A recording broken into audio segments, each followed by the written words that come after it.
मैं कोई भी किसी भी टाइप का मैक्रो या माइक्रो न्यूट्रिएंट को सप्लीमेंट वे में लेने के अगेंस्ट हूँ। आज भी हूँ, कल भी रहूँगी, पहले भी थी। मुझे ऐसा लगता है जो आपको नेचुरल तरीके से मिल सकता है, अपने फूड से मिल सकता है, जो मैक्रो माइक्रो न्यूट्रिएंट, वो आपको सप्लीमेंट कभी पूरा नहीं कर सकता।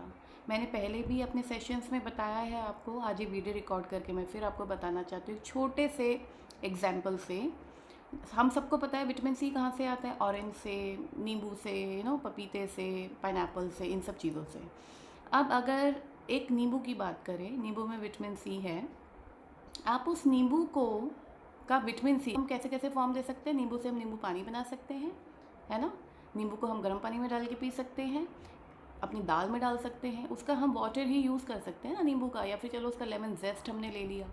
बट अगर यहाँ पे बात हो रही है कि उस नींबू को विटामिन सी टैबलेट में फॉर्म करना है, तो उसमें कुछ ना कुछ तो एक्स्ट्रा डल रहा है, चाहे वो प्रिजर्वेटिव्स हैं, चाहे वो कुछ और केमिकल्स हैं, वो सब तो डल रहे हैं ना, तभी तो वो टैबलेट फॉर्म में आया। और दूसरा, उसको प्रिजर्व भी करना है ना, उसमें एक्सपायरी डेट्स भी होती हैं, तो इसका मतलब कुछ ना कुछ प्रिजर्वेटिव्स उसमें डल रहे हैं। अल्टीमेटली ये सब चीज़ केमिकल हैं, these are not natural things. आपकी बॉडी को तो हम कर ही रही हैं। तो आप खुद से दिमाग लगाइए, जितनी भी चीज़ें आपको बताई जाती हैं टैबलेट फॉर्म में या फिर लिक्विड फॉर्म में आपको दिया जाता है सप्लीमेंट के लिए, या पाउडर फॉर्म में दिया जाता है, तो उनको उनकी शेल्फ़ लाइफ इतनी बढ़ाने के लिए या उनको वो शेप देने के लिए कुछ ना कुछ तो उसमें ऐड किया जाता है ना बाबा। नेचुरल सोर्स से तो वो होता नहीं है। तो फिर नाउ यू डिसाइड कि आपने फूड प्लस केमिकल खाना है या आपने सिर्फ फूड खाना है। क्या होगा, देखो अब प्रोटीन की बात करते हैं।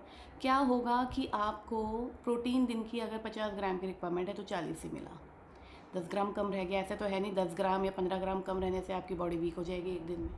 कभी कभी हफ्ते में एक बार हम थोड़ा ज़्यादा प्रोटीन खा के उसको पूरा कर लेंगे। So don't count your protein intake, don't count your macro micro nutrient को आप काउंट मत करो। आप ऐसे देखो कि आपने नेचुरल कोई चीज़ खाई है, और नेचुरल उस चीज़ में सिर्फ एक वही चीज़ नहीं है। अब जैसे प्रोटीन सप्लीमेंट्स की बात करते हैं, वे प्रोटीन की बात करते हैं, उसके एक स्कूप में हो सकता है 18 ग्राम प्रोटीन है, बट सिर्फ प्रोटीन है along with chemical and preservatives.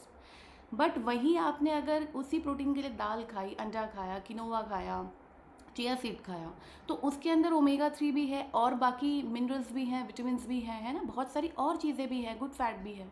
तो वहाँ पे आप देखो ना, बेनिफिट आपको कहाँ ज़्यादा है। बेनिफिट आपको नेचुरल खाने में ज़्यादा है या फिर यहाँ से सिर्फ और सिर्फ प्रोटीन प्लस केमिकल लेने में है। सो चूज़ वाइजली। एंड ये मेरी पर्सनल राय है, मैं तो नहीं लेती, ना मैं किसी को सजेस्ट करूँगी। बाकी आपकी अपनी चॉइस है, अगर आप लोग लेना चाहते हैं तो फिर it's your choice. Thank you.